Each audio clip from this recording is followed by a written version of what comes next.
में से सर्वप्रथम अवतार उनके मत्स्य अवतार की कहानी। तो आइए शुरू करते हैं। बहुत समय पहले की बात है। एक पुण्यात्मा राजा तप कर रहे थे। उनका नाम सत्यव्रत था। सत्यव्रत पुण्यात्मा तो थे ही, साथ ही वे बड़े उदार हृदय के भी थे। सुबह का समय था, सूर्योदय हो चुका था। सत्यव्रत कृतमाला नदी में स्नान कर रहे थे। उन्होंने स्नान करने के पश्चात जब तर्पण के लिए अपनी अंजलि में जल लिया तो उन्होंने उस जल में एक छोटी सी मछली को पाया। सत्यव्रत ने उस मछली को जैसे ही नदी में छोड़ना चाहा, वो मछली बोल पड़ी। उसने कहा, राजन, जल के बड़े बड़े जीव छोटे छोटे जीवों को मारकर खा जाते हैं। अवश्य कोई बड़ा जीव मुझे भी मारकर खा जाएगा।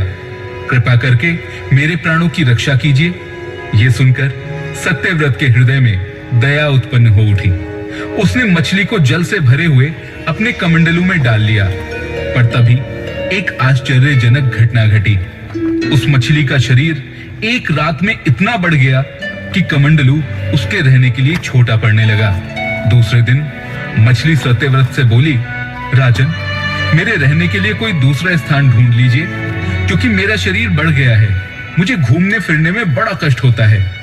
मछली की ये बात सुनकर सत्यव्रत ने मछली को कमंडलू से निकालकर पानी से भरे हुए मटके में रख दिया। यहाँ भी मछली का शरीर रात भर में मटके में इतना बढ़ गया कि मटका भी उसके रहने के लिए छोटा पड़ गया। दूसरे दिन मछली पुनः सत्यव्रत से बोली, राजन, मेरे रहने के लिए कहीं और प्रबंध कर दीजिए, क्योंकि मटका भी मेरे रहने के लिए छोटा पड़ रहा है।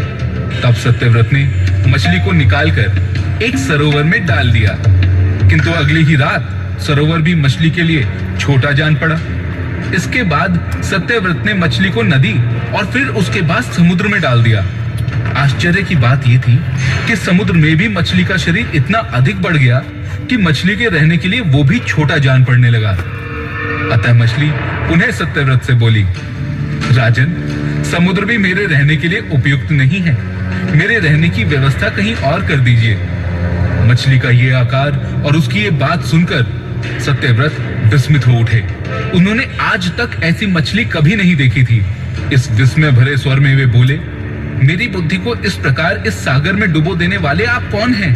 तब मत्स्य रूपधारी श्री हरि ने उत्तर दिया, राजन, हैग्रीव नामक दैत्यों ने वेदों को चुरा लिया है। जगत में चारों ओर अज्ञान और अधर्म का अंधकार फैला हुआ है।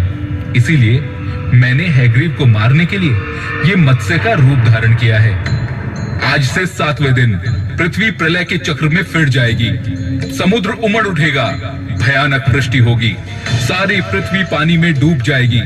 जल के अतिरिक्त कहीं भी कुछ दिखाई नहीं देगा। तब आपके पास एक नाव पहुंचेगी। आप सभी प्रकार के अनाजों, औषधियों के बीज को लेकर सप्तऋषियों के साथ नाव पर बैठ जाइएगा।